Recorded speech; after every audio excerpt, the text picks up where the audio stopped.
প্রস্তুত থাকবেন মোহাম্মদ মনজুর আহমদ, জামাতে নাহবী।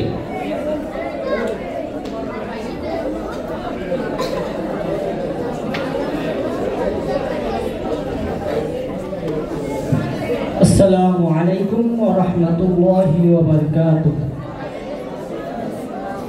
নাহমাদুহু ওয়া নুসাল্লি আলা রাসূলিহিল কারীম, আম্মা বা'দ। ফাআউযু বিল্লাহি মিনাশ শাইতানির রাজীম। বিসমিল্লাহির রাহমানির রাহিম। ওয়া মা আরসালনাকা ইল্লা রাহমাতাল লিল আলামিন। সাদাকাল্লাহুল আযীম। ওয়া ক্বালা রাসূলুল্লাহি সাল্লাল্লাহু আলাইহি ওয়াসাল্লাম তারাকতু ফীকুম আমরাইন লান তাদুল্লু মা তামাসসাকতুম বিহিমা কিতাবুল্লাহ ওয়া সুন্নাতু নাবিয়্যি সাল্লাল্লাহু আলাইহি ওয়াসাল্লাম। আও কামা ক্বালা আলাইহিস সালাতু ওয়াসসালাম।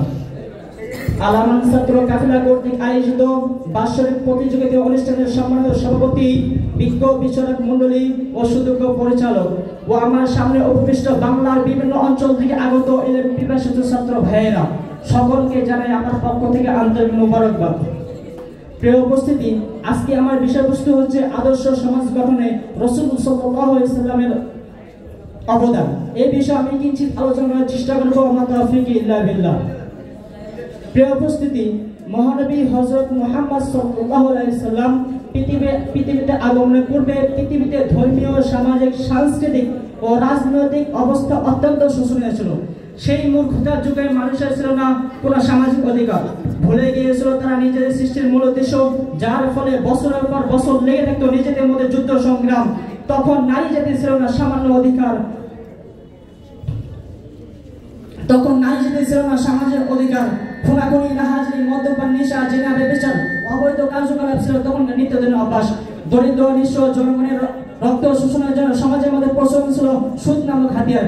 ঠিক এমন সময় মুসলিম মানুষকে মুক্তি দিতে, অন্যায় অপরাধের শ্রদ্ধাকে বন্ধ করতে, সৃষ্টির মহান উদ্দেশ্যকে তুলে ধরতে, নারীর বঞ্চিত অধিকার ফিরিয়ে আনতে প্রেরিত হলেন সাইয়্যিদুল মুরসালিন রাহমাতুল লিল আলামিন মুহাম্মদুর রাসূলুল্লাহ সাল্লাল্লাহু আলাইহি ওয়াসাল্লাম। তিনি জগৎবাসীর জন্য রহমত হয়ে প্রেরিত হলেন।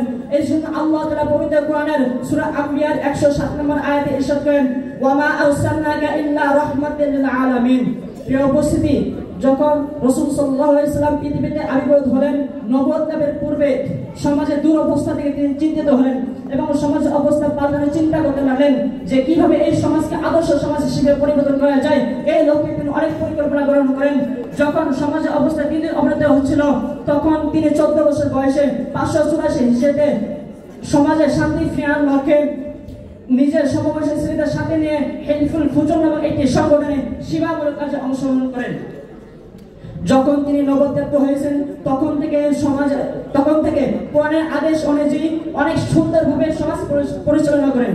প্রিয় উপস্থিতি, একটি সুন্দর আদর্শ সমাজ গড়তে হলে সেখানে মানুষের মধ্যে বন্ধুত্ব, ভ্রাতৃত্ব থাকা আবশ্যক। এই জন্য আল্লাহ তাআলা পবিত্র কোরআনের সূরা হুজরাত 10 নম্বর আয়াতে ইরশাদ করেন, ইন্নামাল মুমিনুনা ইখওয়াতুন ফাসলিহু বাইনা আখওয়াইকুম ওয়াত্তাকুল্লাহা লাআল্লাকুম তুরহামুন। وقال رسول الله صلى الله عليه وسلم المسلم أخو المسلم لا يظلمه. وقال رسول الله صلى الله عليه وسلم ليس المؤمن الذي يشبع وجهه جاعل إلى جنبه. প্রিয় উপস্থিতি, তারপর রাসূলুল্লাহ সাল্লাল্লাহু আলাইহি ওয়াসাল্লাম মানুষের জান-মালের নিরাপত্তার জন্য সচেষ্ট হন এবং মানুষের নিরাপত্তার জন্য কঠোর ব্যবস্থা গ্রহণ করেন এবং অন্যায়ভাবে মানুষকে হত্যা করার ব্যাপারে আল্লাহ তাআলার বাণী মানুষের কাছে পৌঁছে দেন। ওয়ালা তাকতুলুন নাফসা আল্লাতী হারামাল্লাহু বিল হক। প্রিয় উপস্থিতি, তারপর রাসূলুল্লাহ সাল্লাল্লাহু আলাইহি ওয়াসাল্লাম সমাজের অধিকার বঞ্চিত নারীদের দিকে দৃষ্টি দেন এবং নারী ইজ্জত ও সম্মান রক্ষায় সমাজের লোকদের সজাগ ও সতর্ক করেন। এবং একটি সুন্দর সভ্য সমাজ গড়তে হলে নারী জাতির কি কি অধিকার থাকতে পারে তা তুলে ধরেন। এই ব্যাপারে তিনি ইরশাদ করেন, এই ব্যাপারে রাসূল সাল্লাল্লাহু আলাইহি ওয়াসাল্লাম ইরশাদ করেন, আদু ইলা কুল্লি বি হাক্কিন হাক্কাহু। তোমাদের উপর নারীদের কিন্তু অধিকার রয়েছে, সুতরাং তোমরা তাদের হক আদায় করো। এইভাবে তিনি সমাজের নারীদের অধিকার প্রতিষ্ঠা করেন। এমনিভাবে একটি আদর্শ সমাজ গড়তে হলে নারী জাতির কি কি অধিকার থাকতে পারে তা সবাই তিনি তুলে ধরেন। প্রিয় উপস্থিতি, কোরআন এবং হাদিসের আলোকে একটি সুন্দর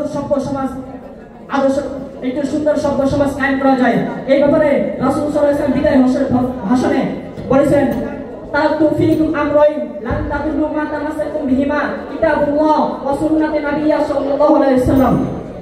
আমি তোমাদের মাঝে দুটি জিনিস রেখে যাচ্ছি, যদি তোমরা আঁকড়ে দাও তাহলে কখনোই পথভ্রষ্ট হবে না। তা হচ্ছে কোরআন এবং হাদিস। প্রিয় উপস্থিতি, আল্লাহ তাআলা আমাদেরকে রাসূলুল্লাহ সাল্লাল্লাহু আলাইহি ওয়াসাল্লামের আদর্শকে অনুসরণ করে আদর্শ সমাজ কায়েম করার তৌফিক দান করুন। ওয়া আখিরু দাওয়ানা আলহামদুলিল্লাহি রাব্বিল আলামিন। আসসালামু আলাইকুম ওয়া রাহমাতুল্লাহি ওয়া বারাকাতুহু।